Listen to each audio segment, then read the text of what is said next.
failures to bridge service gaps. These are all why we need to do the MPDSR. And if you see the last bullet point here, that any maternal death happens at the facility should be reported within 24 hours, or if happens outside the community should be reported within 48 hours. So currently this is our functionality of the MPDSR in the country. You will see at the national level we have this committee, we have at the state, county, and community. Let me just take you through the report that we captured from January to June this year. This report was presented to the National Committee 2 weeks ago. And within that committee, this is where the interest that comes, that it is also good that this report should be presented at this conference. In this report, you will see from the reporting period, we take it state by state. You will see the maternal death from Central Equatoria. We were able to report it from Yei Civil Hospital and Morobo Civil Hospital within this reporting period, and perinatal death is 3 and 1 here. There is oversight on this reporting period that there is hospitals. Juba Teaching Hospital has actually have a report, but the report was not shared, and that's the oversight. And all the data that I'm presenting here is a maternal or perinatal data are actually be reviewed by you in your facilities. You review them and you report it. That is mean it is already been audited by your team. So we have a report from Juba Teaching Hospital has not been captured here, but this one we put it to include it in the next reporting period that we will capture from January to December this year. So this is a report from the Central Equatoria. You will see Western Equatoria from Yambio, Meridi, Louis, Tombora. We're able to get a report from there.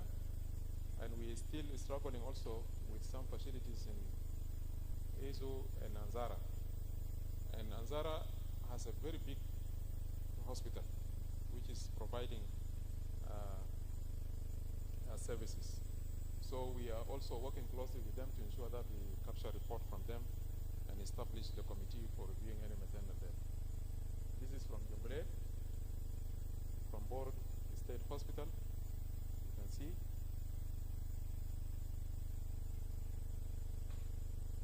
This is from Upper Nile, Reng, and Longchok Hospital, Maban Hospital. See the data. This is from Warab. We have a perinatal death, which is 19 from the reporting period in Warab, in Kojok Hospital. And this is for the interest of your team here, as we heard yesterday from the Honorable Minister that let us have equitable distribution of our manpower. So I think the AGOSS need also to analyze this and see and help the ministry in also ensuring that let us have equitable or distributions, that at least some of your colleagues also cover some areas. We have, this is from the Unity. You can see also the perinatal death is very high, reported at 42 from Unity State. This is from the Lake State, Rumbek State Hospital, Chuebet, and Yorul Hospital. This is from Rueng. You can see we have on the right side, you have seen some facility that we recommended also need to capture the data from them. So this is all, but it is very unfortunate within this reporting period also there's some mistake we did not capture data from them. We have Northern Barghazal, and I'm quite sure they have a data, but it is not reported. And the same thing for Western Barghazal, where Wow Hospital is there, and I understand the DG of the hospital is here. This is very important. If the data is there also, it's good to be shared with us so that we capture in the annual report. The same thing to Western Equatoria State. And you have seen from Dr. Kumo's presentation that there is a lot of work also going very well in the Eastern Equatoria State. But it is unfortunate that we did not get any data from there. And then they have established a committee on the reviewing the maternal death. And there are some colleagues also are there. So, colleagues, this report is important to reflect on you. If you are in a certain area within the country or in the states, you can take a lead, whether you are paid or you are not paid, at least to show your leadership that this is important. At least to also review any maternal death that happens at the area where you are. So you see the institutional maternal mortality. The total number of the maternal death within this reporting period is 49. Total number of live birth, if you calculate it, we have the MMR at the 428 per 100,000. The same thing for perinatal death also. When you see the institutional report on this, within this reporting period we have 288 perinatal death. So this is the institutional report. So the major cause that we capture in this reporting period of the maternal mortality is unspecified. We have malaria, HIV, postpartum hemorrhage, infection, represent about 8.2, preeclampsia 6.1, antepartum hemorrhage 2%. And the same thing also, the leading cause in the perinatal stillbirth, birth asphyxia, and neonatal sepsis. So this is our modified factors. All of us is contributing also into maternal death. We, in our reporting period also, made referral from the lower level facilities. We have experienced this one, lack of essential supplies and blood. So all these are contributing or modified factors in maternal death. So the challenge that we accounted within this reporting period is the issue of inadequate data from some facilities. We have discrepancies in the tools used, although we have done a lot of training and ensure that the tools are distributed for the clinicians and the providers to use the tools in reporting, but it is very unfortunate that still they are not using the tools. People are still using different tools. We have a guideline, we have a tools. If needed, we can also share it within this in the conference here. We have some facilities that are not reported within the period of time, and these are some next steps that we agree on in ensuring that we could do a step forward on reporting the maternal death. Train the lawmakers. We think this is quite very important because we understand that our healthcare providers have been pulled from the time to time for the issues of any death that related to maternal in the hospitals. They are pushed the court, and so many issues happens. So we wanted to strengthen on this to ensure that we work with the relevant bodies on the legal aspects to ensure that this is very important so that we put them on picture. We want to map out also some private facilities. We know that there is a big number of deliveries happening at the private facilities, but we are not capturing any data from them. So we wanted to ensure that we create a platform for private facilities so that they use also our tools in reporting, so that at least we can capture, and improve referral, discuss implementation with the implementing partners, capturing community data. This is one of the most important one. As I said from the beginning, at least we should have, we are not saying it should be reviewed, but we are saying it should be notified. It should be notified at the community level. At least we have strengthened the tool and the structure of how to notify any maternal death happens at the community. And some hospitals, we wanted also to ensure that they report within this period. So, colleagues, what I wanted to say is we need to start somewhere. And this is the beginning at the Ministry of Health to ensure that we establish the MPDSR system, it works. And this could not be very comprehensive, but it is a starting where the country needs to ensure that at least also we are doing something on this. So this presentation is very short, and it includes the data from the facilities within the reporting period, as I said from the beginning, January to June. And if some of facilities that you have actually done review or audit is not showing itself here, please, maybe we'll have opportunity to have our focal persons that are actually working on this. So with this, thank you, and this is the end of this presentation.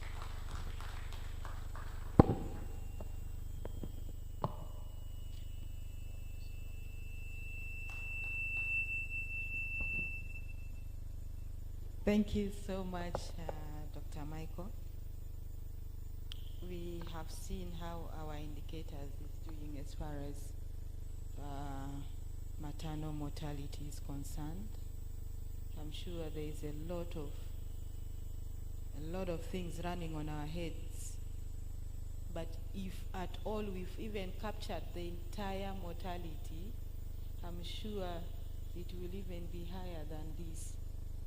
But because of the discrepancy in data reporting, we've seen that there's this, but the good thing is there are efforts on the way. There are next steps to address and ensure that we head towards the reduction that we are looking towards. At this juncture, I want to call on Dr. Rose Juma to come and give us her presentation. Then later we will start taking questions.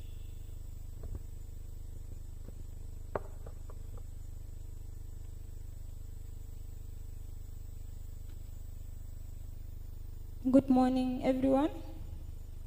I'm Dr. Rose Juma Ephraim, an intern doctor, Department of Medicine at Juba Teaching Hospital. It's a privilege to me to stand before you. I want to thank those of AGOSS for giving me this opportunity. I'm here to share with you pattern of malnutrition among pregnant women attending antenatal care services at Juba Teaching Hospital, South Sudan.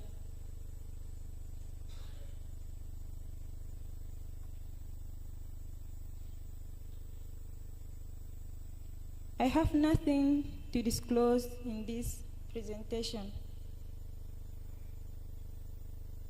Malnutrition among pregnant women is a pressing public health concern in sub-Saharan Africa, in which South Sudan is part of it.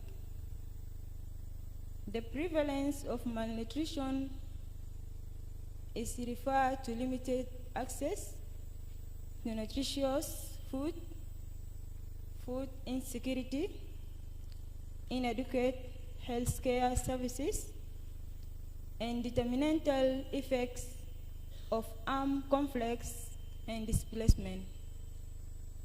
However, less or none is known about it in South Sudan. This was a study conducted to determine nutritional status and the related factors among pregnant women attending antenatal care services in Juba Teaching Hospital, South Sudan. So these findings is only specific to Juba Teaching Hospital. Here in methodology, a cross-sectional study was conducted from September 1st to 30th, 2023.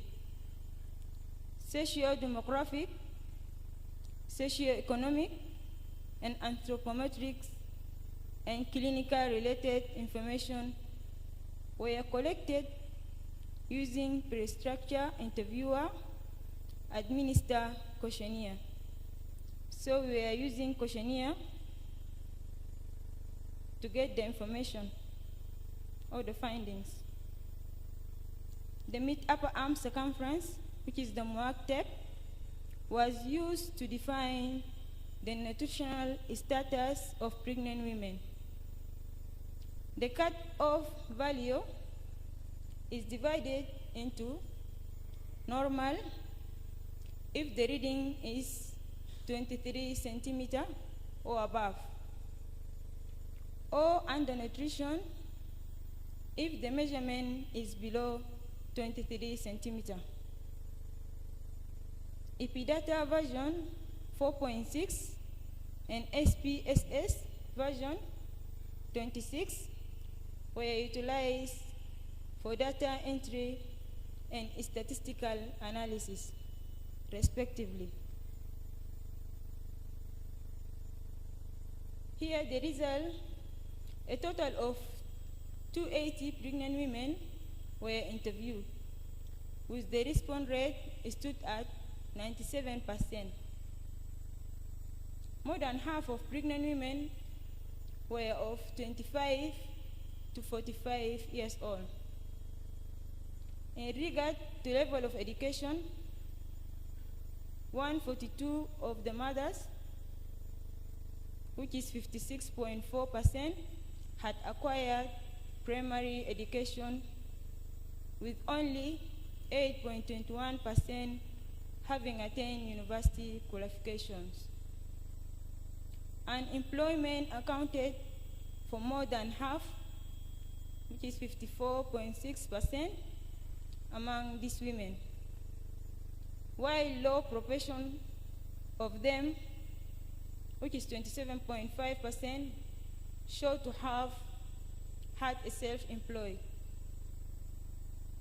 The size of the family members of 6 and above was the measure, which is 168,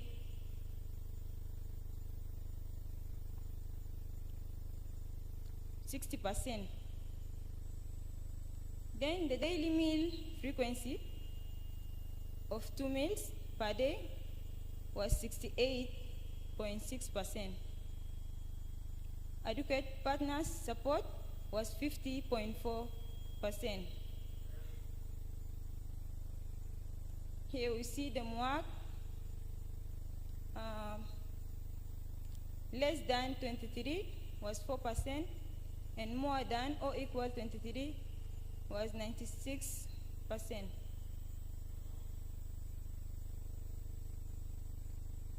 Here we have factors and percentage. So age less than 18% was 65%. And the marital status, the single, 80%. Education level, no formal education, was 58%. Then occupation, small business group, they are 55%. Then partner support, those who have adequate partner support, 58%. Family size, more than 6 members, 60%. Then daily meal frequency, 2 meals per day, 42%. Then the gravidity, para 3 and above, 67%. Then when we come to trimester, the third trimester, 70%. Then here, in conclusion, regardless the low prevalence of malnutrition, in this study, it showed important factors linked with the malnutrition, such as no formal education, teenagers' pregnancy, being a single mother, among others. This study recommends institutional programming that reduces early marriages and enhances educational level and self-reliant and productive community. Thank you.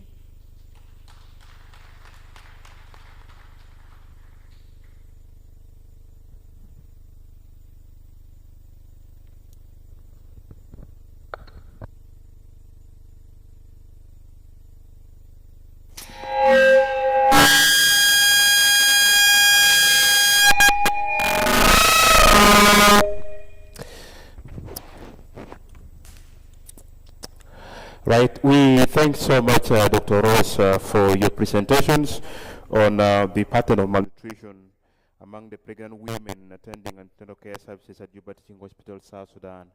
And to move on our program, we have one more presentation, and this is by Ms. Anne Modong to talk to us about the factors influencing men's acceptance of their partner choice of modern family planning methods, a cross-sectional study of Luripayam, Juba County.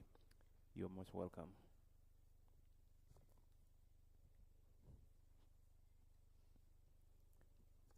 Thank you. Thank you so much. I want to start this by a story. We've had a community dialogue one time in Luripayam, and we went for an outreach, and we targeted community leaders. And we targeted community leaders, and women leaders were represented. Our focus was delivery in the hospital, but then the aspect of family planning later went into the discussion.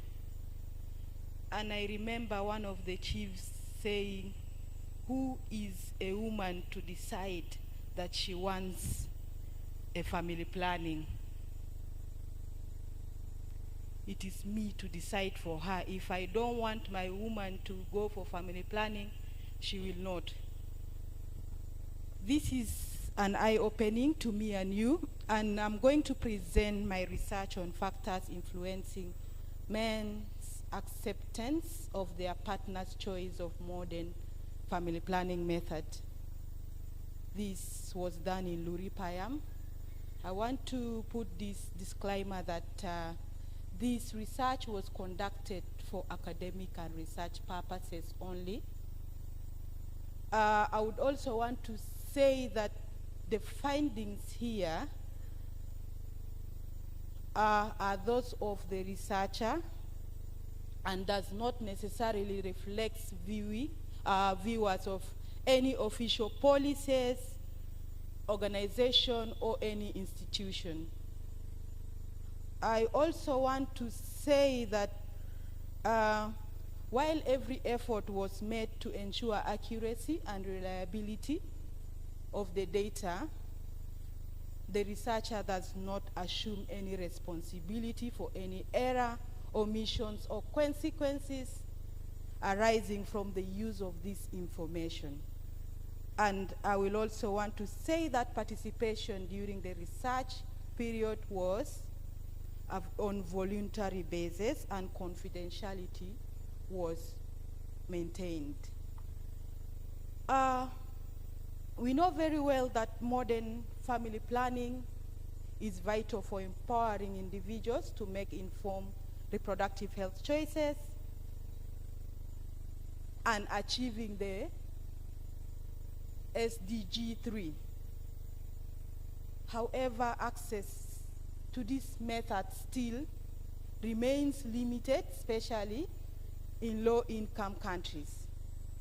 In South Sudan particularly, male dominance affects women's acceptance of this modern family planning, despite of its importance in reducing maternal mortality and morbidity.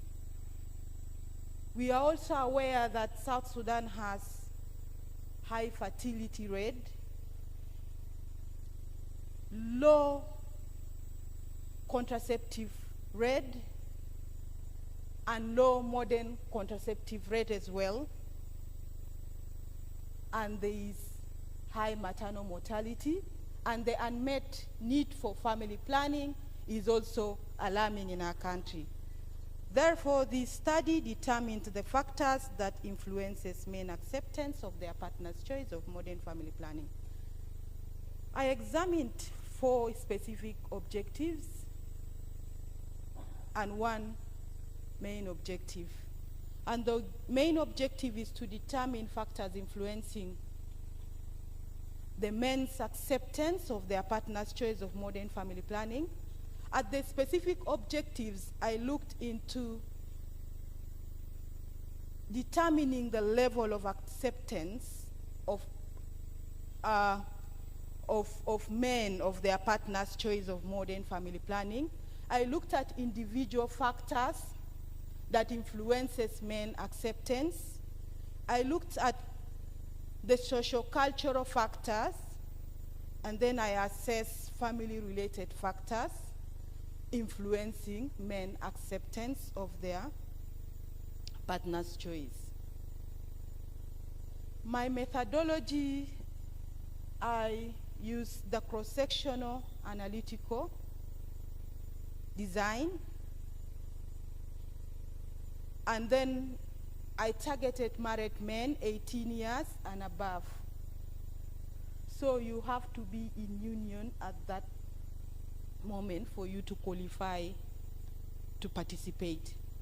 And the sampling, the sample size was determined using the Lisha and Kisha formula for cross-sectional studies, and I was able to put a non-respondent rate of 10%, and this gave me a sample size of 424 married men at the community level that were interviewed. In the data analysis, in the sampling technique, I used the systematic sampling using structured questionnaires, which are interviews using the researcher structure questionnaires. And then with the analysis plan, use the SPSS version 23, inferential analysis through the chi-square, and then at the 95% confidence interval at multivariate and bivariate analysis, and the level of significance was set to p-value of less than 0.05%.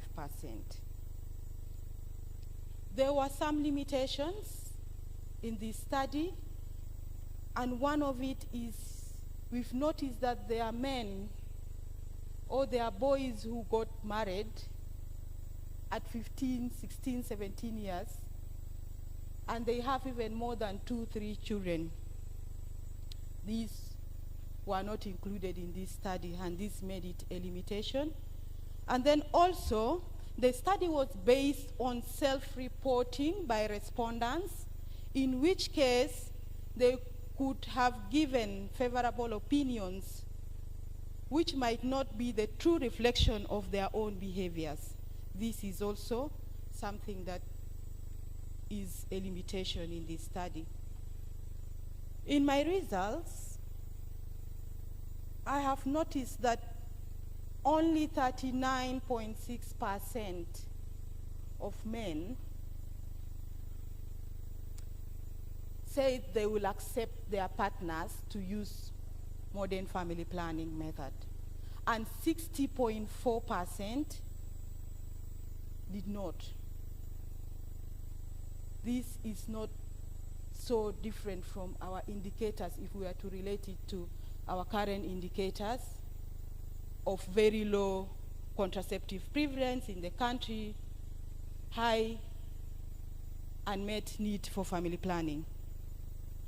These are some of the variables that I have examined in those factors that I looked at. At individual level, I've examined occupational status, and if you can see it here, it was significantly associated to men acceptance. Birth order was examined as a variable. Mode of latest delivery was examined. Number of live births was examined, and it was significantly associated. Frequency of the couples living together in a year was examined at individual level. Partners currently using modern family planning was examined. Ever heard about modern family planning at individual level was examined. And then know at least 4 modern family planning methods was examined. And ever had negative experience on family planning, on use of family planning, was also examined, and it was also significantly associated. Sociocultural factors, the variable I looked into is social respect and based on number of children someone has, and this was significantly associated. Family gets concerned when a breastfeeding mother becomes pregnant, and then children are a source of security and wealth was also examined, and men feels pressure as primary decision makers in their family was examined, and all these were significantly associated. At the family-related level or factor, I have examined a number of variables as well, whereby also number of wives one has was one of the variables that I look into, and then the daily income of the family. So, what my result shows is that only 168 participants, which accounted for 39.4% out of the 420 participants, supported their partner's choice of modern family planning. And this finding does not differ from findings from other researchers, which I mentioned there.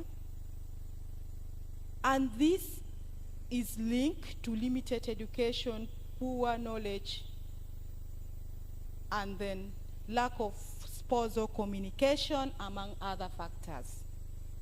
Though contrast also exists, I came across a research which was conducted in Ethiopia, and that research was showing that there was 90% acceptance rate, which may be linked to a better economical status or a better,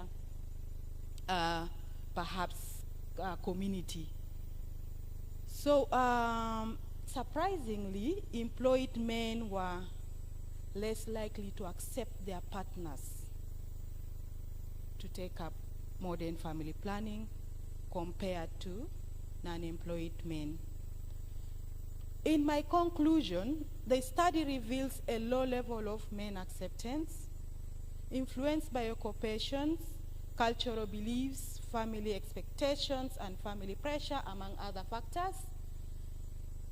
And these findings highlight the evidence-based factors to address a key behavioral barrier to achieving this access to universal sexual reproductive health. The focus on men's acceptance directly addresses the power dynamics and gender norms that impede women's reproductive rights. And these findings, the findings on cultural factors and family pressure are crucial to developing the culturally sensitive strategies that will bridge the modern contraceptive rate in the country for us to reach our target of 20%. These are my references, and thank you so much.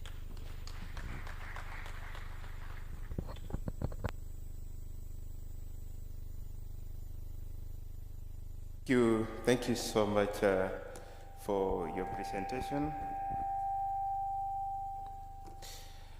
Yes, we have come to the end of this session, but we will have to accomplish it with questions.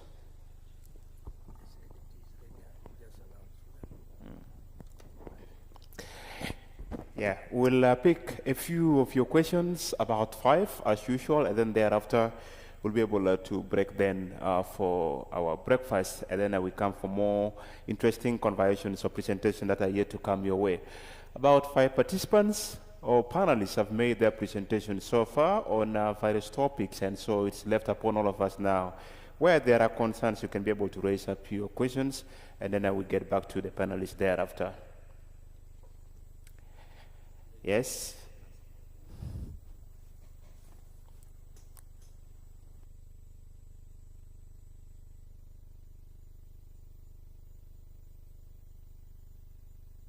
I'll encourage the panelists to write down the questions that are channeled towards for, yes. First question here, Alice. Thank you. Good morning. I'm by name Dr. Alice Joanne Steven. I'm a pediatrician. Thank you for all the presenters. It's been an eye-opener and a lot of knowledge, so thank you for your presentations. So my concern will go direct to Dr. Michael. We appreciate your work. You've been working at the Ministry of Health for quite some time, and you've been doing your best in improving maternal and perinatal care. So my concern goes to your presentation. As I've been looking at the perinatal mortalities, so in different reports, it's been a bit high, and it shows a lot of concern. My concern is mostly, if I'm reflecting what we've been doing, because child health, we've been doing a little bit of mortality audit, especially at Al Sabah, and also we're involving neonatal nursery hospital, also that nursery part at the Juba Teaching Hospital. So what I want to say that even if with this good setting, we're still having that bigger number of maternal, perinatal mortalities, which can reach up to even 40 if we compare from January to June. And we are happy to share those data with the MPDSR team. My concern is just a little bit of question is, what is the Ministry of Health are doing in terms of improving perinatal care? Because looking into the settings at Juba Teaching Hospital, we have the good health cadres. We have a little bit of an area where you can give neonatal care, but still we're having that mortality which is similar to those different health facilities within the country. Thank you. Thank you very much, Dr. Alice. Kindly, if you can make it very precise and short to the point, that would be very good. Any other question? Before I go to the last person.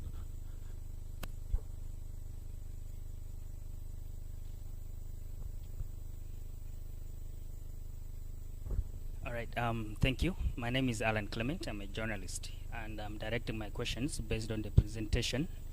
Directing my question based on the presentation by Dr. Rose. Regarding the teenage pregnancies, how do you see teenage pregnancy and lack of education influencing, that is to say, maternal nutrition outcomes in South Sudan? Number 2, what institutional or community level interventions do you believe could effectively reduce early pregnancies and improve nutritional support for expectant mothers? Thank you.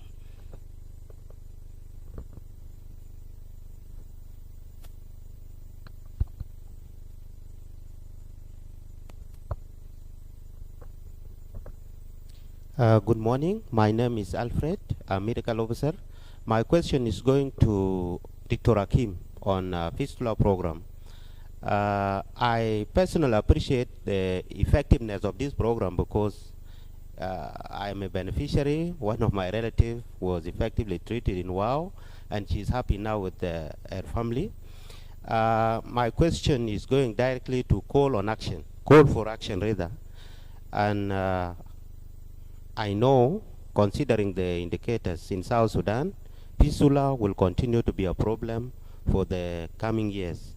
What is the plan for sustainability in this program? Because I understand that government must come in to sustain the program, but as a development partner, is there a capacity building program in UNFPA where you take the medical officers or any junior staff in the ministry who need to do specialization in this area? Thank you.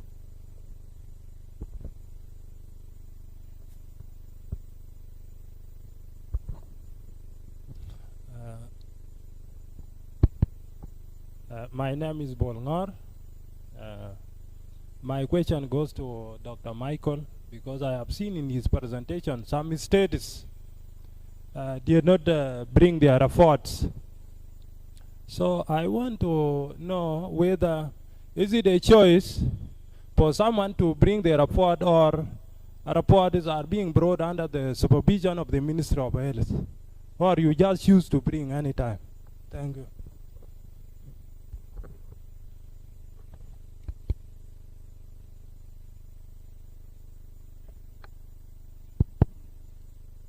Thank you. I'm Dr. Akweng, a pediatrician working at Juba Teaching Hospital.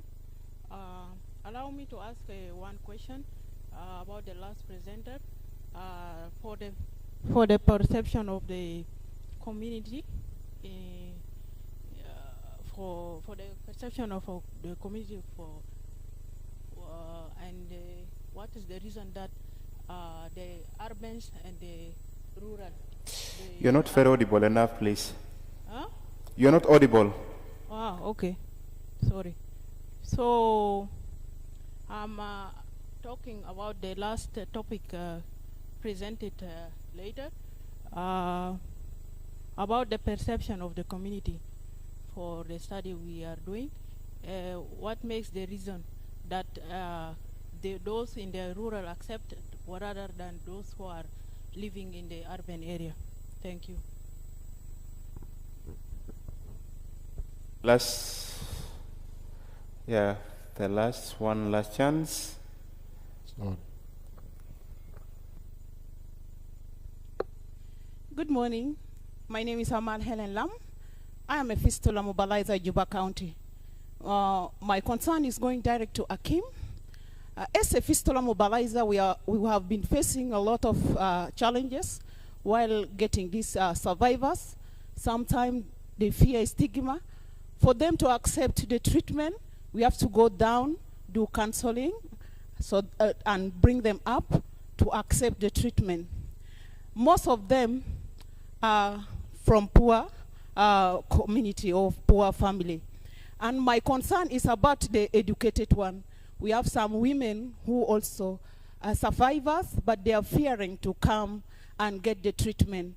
What methodology should I use, or as 79 mobilizers use, so that we can be able to bring them so that they can accept the treatment? Thank you. Let's give one last chance to Dr. Jacqueline. Thank you so much, all the presenters. It was a very great presentation from each and every of you. So my question goes directly to Anne Madong. It's a well-structured study. I'm just curious to know about the 39% of men that have accepted the modern family planning method. What was their rationale, or how were they influenced to accept this method? Were they knowing about all the types of method? Have they heard about it before? That's what I wanted to know. Thank you so much. Thank you so much for your questions. I thought Jacqueline was the last. Okay. Good morning. My name is Dr. Moses Moror. My questions go direct to Dr. Hakim. I know you are doing the great work in the area of many fistula patients. And in your presentation, you were talking about the plan is to end the fistula by the 2030s. What are the measures being put to end the fistula by the end by 2020? Why we know that most of the hospital they have a lack of the human resource, the issue of the road, a lot of things are there. Thank you. Thank you. Thank you so much. Let's keep it there for now. We have a lot to ask, but time will not be able to allow us to ask all of the questions. Let's get back to the panelists. We start with, all right, let's start from Dr. Hakim, and then as we proceed. Thank you. Thank you. Now, MC, mic is not working.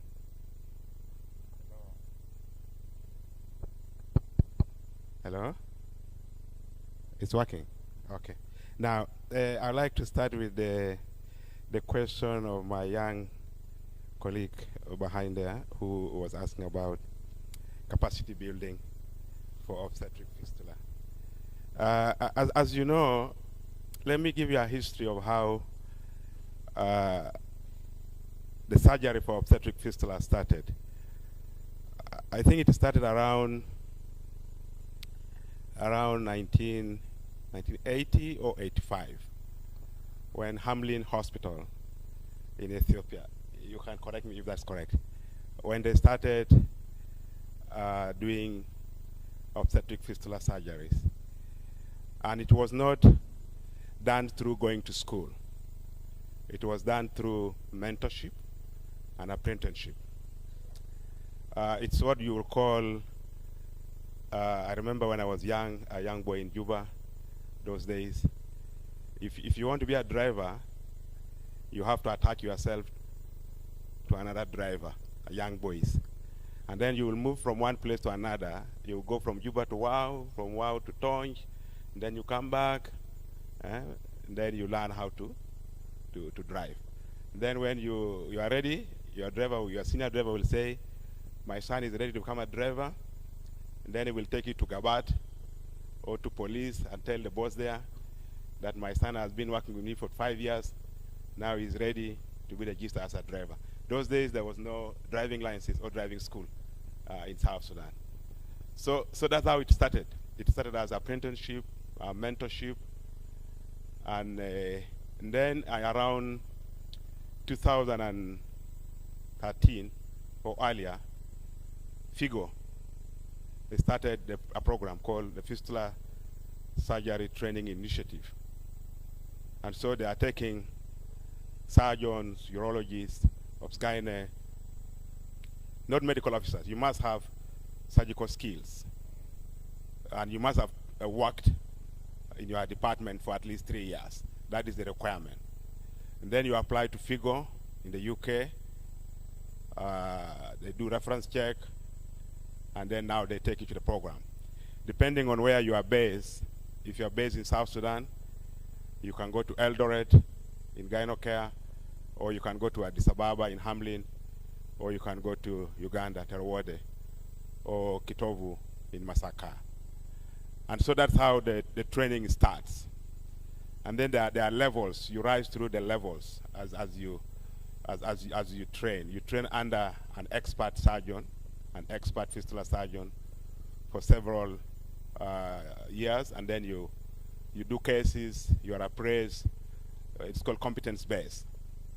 However, in the last decade, there has been a new branch of obstetrics and gynecology that they have stolen from surgeons. That is urogyne. Dr. Garang is here. You know, urogyne never used to be there, just like obs-gyne used not to be there. I'm sure that jury is going to fight with me. Anyway, so this used to be part of surgery. So urogyne was born, or pelvic floor surgery, or and reconstruction. So if you want to specialize, then you have to do urogyne.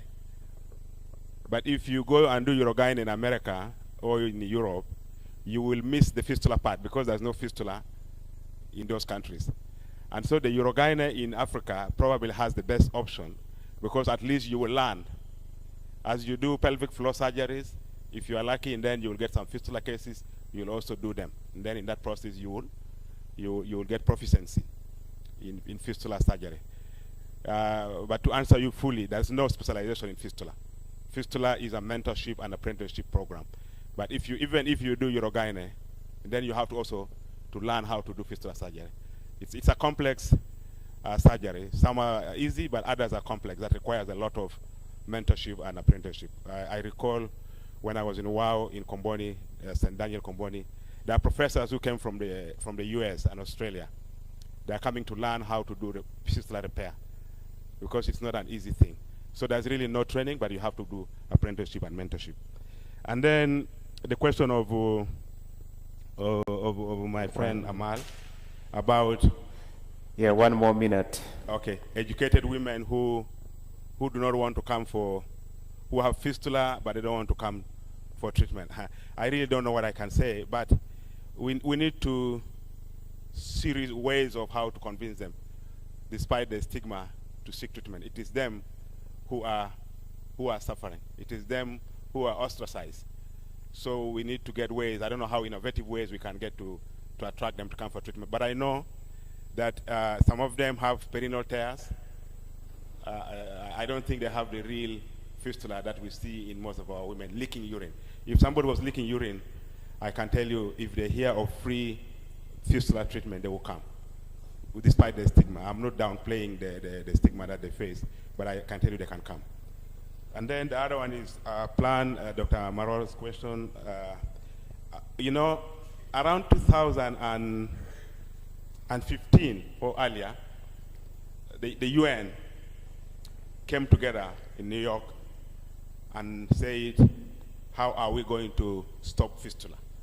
And then they came with this ambitious plan of ending fistula by the year 2030. And we are still hopeful that in South Sudan, this is not for South Sudan only, for the global world, we are hopeful with the leadership of the Minister of Health and with our political leaders that something can still happen, a miracle can happen. But I'm cognizant of the fact that there are challenges. But you see, we have to have a target to reach there. If you don't have a target, then you just say, okay, Ajad Marquez can base gaining. So our 2030 is our target, is our guiding star, bright star. We say we want to reach there by 2030. Inshallah, we shall reach there. But I know it is difficult. I have also asked that question before. All right. Yes, thank you. Thank you so much. Let's move to the next panelist. We should be able to beat time. We have less than 10 minutes. 2 minutes each of you at least. Okay. Thank you, my brother, for your question. The first question, he's asking about how do you see teenager pregnancy and lack of education influencing maternal nutrition in South Sudan. Of course, teenager pregnancy and lack of education is influencing. You are asking how? How? We know as teenagers, of course they are young, so it will be very hard for them to handle pregnancy, because pregnancy has a lot of problem from first trimester until the third trimester. It has like health problem. For them, they will fear. Teenager will fear. How will I going to get birth? They will think like that. They will have that fear, so they will not eat well. They will think about the mistake they did.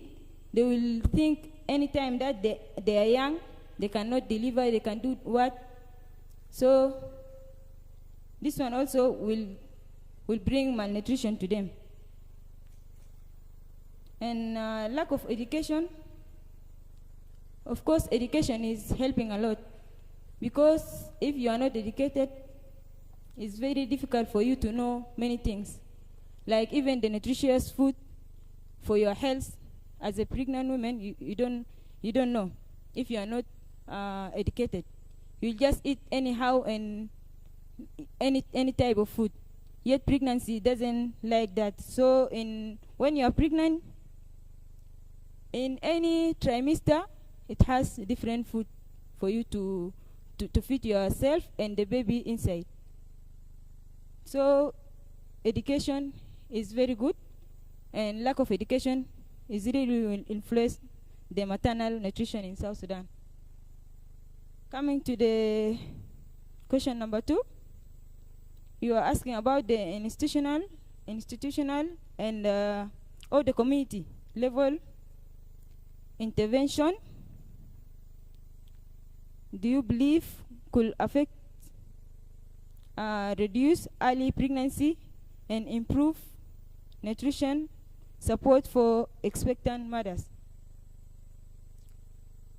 When we are talking about the community, of course, we can think about what we call, we can create an we can make an what do you say?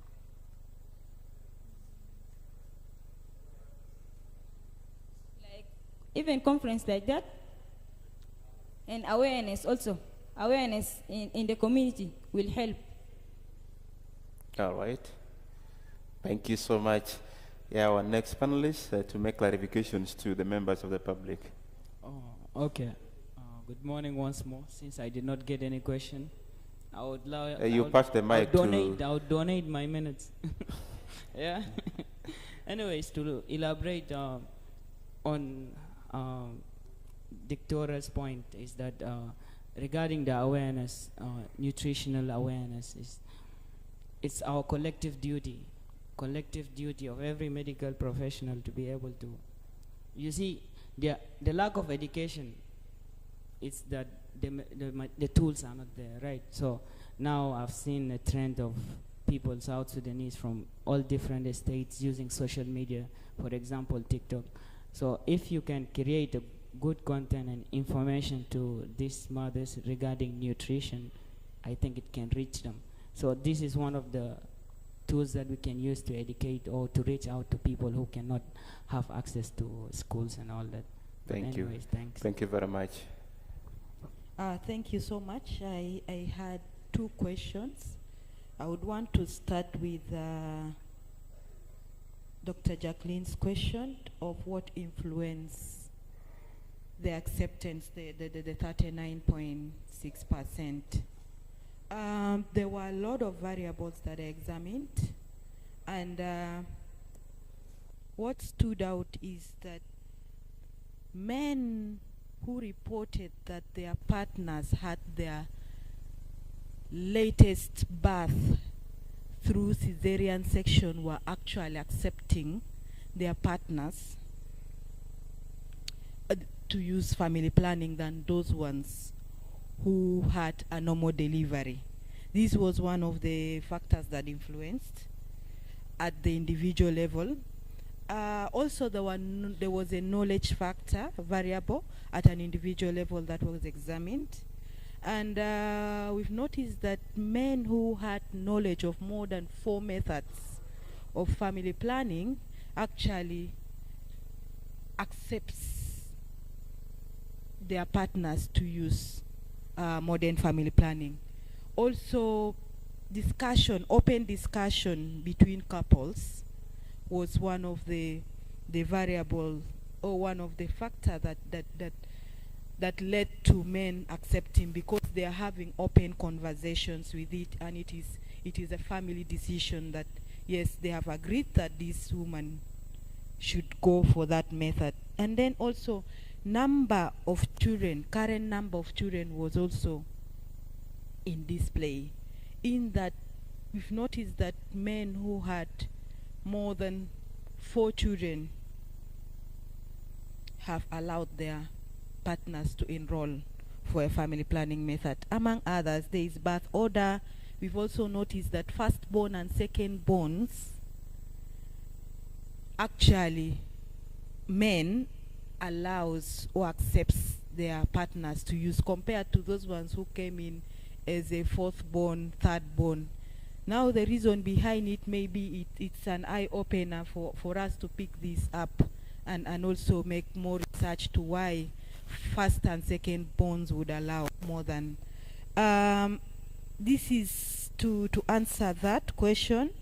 Another question was asked about men acceptance or perception. She was talking about perception, but I want to take it to men acceptance, and she was thinking, I think she was talking about rural and urban setting, comparing why acceptance is high in urban setting compared to rural setting. My study didn't do any comparison, but Luri Payam was a blend of urban and rural community all in the Payam. The Payam is diverse. So this could also be another thing that we will look into it, but I think we would think about many factors as to why men in urban setting will accept or accepts their partners to use modern family planning, maybe because of accessibility, maybe because of affordability, maybe because of exposure. This could be a lot of factors that when we do this comparative research that maybe we would think of examining to be able to prove it. But I think that is what I will respond to the last question. Thank you. Thank you so much. Dr. Michael. Yeah, thank you. I have two questions. The first one from Dr. Alice is regarding the perinatal death that actually comes up in our presentation, which is 288 out of the 11,000 deliveries. Yeah. So what I say is this report is covering period from January to June, and within this reporting period, this is the data that we got. It actually is the reviewed death. When I say reviewed death, this is the death that are audited by you and sent it to us. That is mean maybe the death may be higher than this within this reporting period. So what Minister of Health is doing at the moment, let me just put it on building blocks. First, on we realized with the time that the child health department within the Ministry of Health was not being, this one has been taken as one of the key, and you are now the one leading it in the ministry. You are the responsible for the child health now in the ministry, this department, because it has been very partial. You see in the reproductive health is addressed, in the primary health care, in the nutritions. But now at the leadership level, it has been dedicated to have a full dedicated persons that lead the child health within the Ministry of Health. And we are pleased that Dr. Alice herself is now the one leading these ones. Yeah.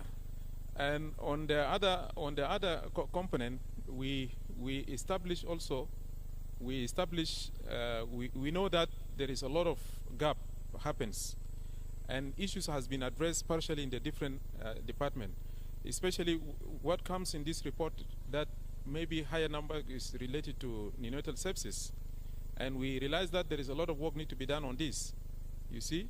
So the issue of the IPC, infection prevention control, that has been addressed separately. Now it is going to be led by these departments to see that how they should address this issue in terms of training, supply, and all this. So this is another component that to ensure that we have a guideline, we have documents that speaks how to address the issue of the perinatal deaths in this context. On the other note, we work also closely with you and some of your colleagues, pediatricians, to develop a list of the equipment to address this issue. And you know it well that we have approved list of the equipment, and the procurement are already is in country and is going to be distributed to the number of the facilities. We have selected facilities that have higher number of these perinatal death, and this equipment are going to be distributed to these facilities. And it is part of the component addressed under the Health Sector Transformation Project, which is managed by the UNICEF. So this one is also a part of the measures that Minister of Health has taken to address the issue of the perinatal death. On other issues of supply, already is one factor which is came in, And it is also a subject for discussion that ongoing at the moment. The issue of the human resources training, it is also that you are tasked on that one. And the last one is on the issue of reporting. We need to strengthen our reporting. And if you see our data is going up, not because we are not doing well. Let me just put this one to you also. When you see that we are reporting a very high number of perinatal death, that means our reporting is improving also. You know, maybe before we don't have a proper reporting. That's why our data was not capturing. But now, if we are reporting a higher number, that means a flow of data is coming, and what is happening is improving. So that means also this is another component on the strengthening the training itself to ensure that we capture all the data that is needed for the services in the country.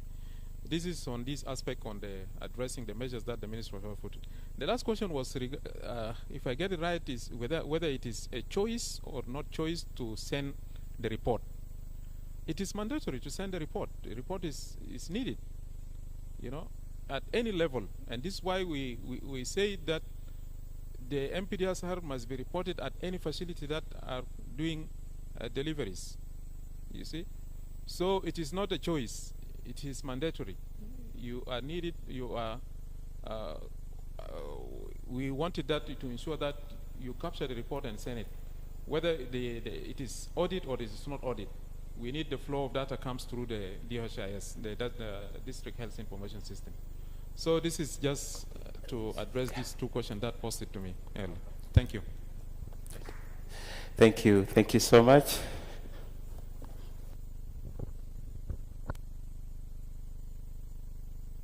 Yeah, we thank all our panelists for the wonderful presentations they have made and clarifications to your questions. Kindly let's give them a round of applause. So up to here, the session is dismissed. Thank you so much. We recognize Professor Dr. Kenneth Lado, the Dean of the School of Medicine at the University of Juba. Thank you for joining us this morning. And also Professor Stephen Rulisa, the Chair of Scientific Education and Research at AGOSS. Thank you so much as well for joining us this morning. As we break here, we have interesting conversations or panel discussions or presentations coming up our way after the breakfast. And let's keep our eyes on that. And up to here, I would say our breakfast is at the same place, same time. 20 minutes and we'll get back to the room. Thank you very much.